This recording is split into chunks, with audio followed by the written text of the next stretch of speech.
لله رب العالمين وصلى الله وسلم وبارك على سيدنا وحبيبنا محمد وعلى آله وصحبه أجمعين.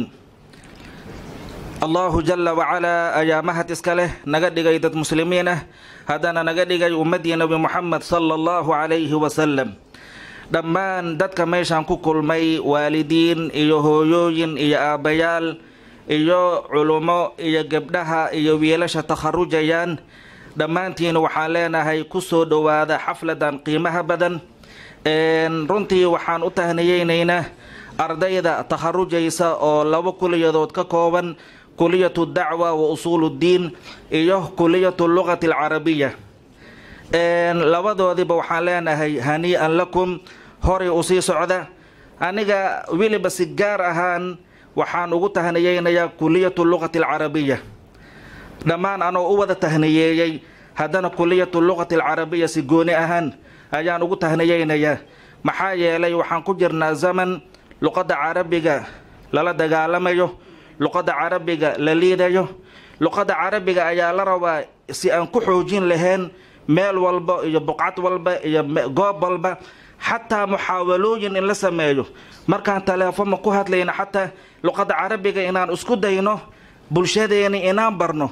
hadda waxaad arkaysaa muxaawalaad luqadda ingiliisiga ayaa la isku dayayaa. qofaad la xiriiraysaa wuxuu ku leeyahay markaa salaantid, war haya xaggee joogtaa? miitinaan ku jiraa. war miitinna waa maxay? war haya xaggee joogtaa? biisi baan ahay. yacni muxaawalaad luqa ingiliisiya waa ma ujeedido. laakiin dadkii hore waxay isku dayi jireen luqadda carabiga. ninaa la sheegay soomaali ahaa adduunyada wuxuu milkeeyey hal neef lo ama sac si aad u taqaanaanba. wuxuu yidhi waxaan niyeysanahay anoo hal neef lo qabo 4 gabdho inaan guursado oo wada abkaar ah. haddana xoolana malihi buu yidhi ilaa hal neef lo ayaan adduunyada dhan aan ka qabaa. markaasuu sidii ficilkii ayuu sameeyey. ilaahay buu tala saartay 4tii naag ayuu guursaday. nin carab buu arkay markaasuu rabay inuu taariikhdiisa aga sheekeeyo. carabigiina ma yaqaano.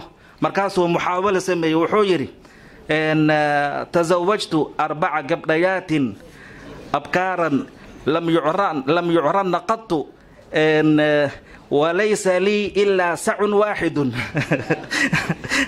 hal sacli adduunyada dhan aan ka qabaa, neefkii lo oo rabaa ma ogtahay. walaysa lii ilaa sacun waaxidun kulaha wahadihi tadullu calaa raknimatii. marka taas waxaan ola jeedaa walaalayaal, waxaa jiray muxaawala luqatul carabiya. qofka isagoon garanaynin ayuu wuxuu sameynaya muxaawala, wuu isku dayayaa. marka anagana walaalayaal muxaawalooyinkaasoo kale inaan samayno luqadda carabiga si aan ku xoojin lahayn.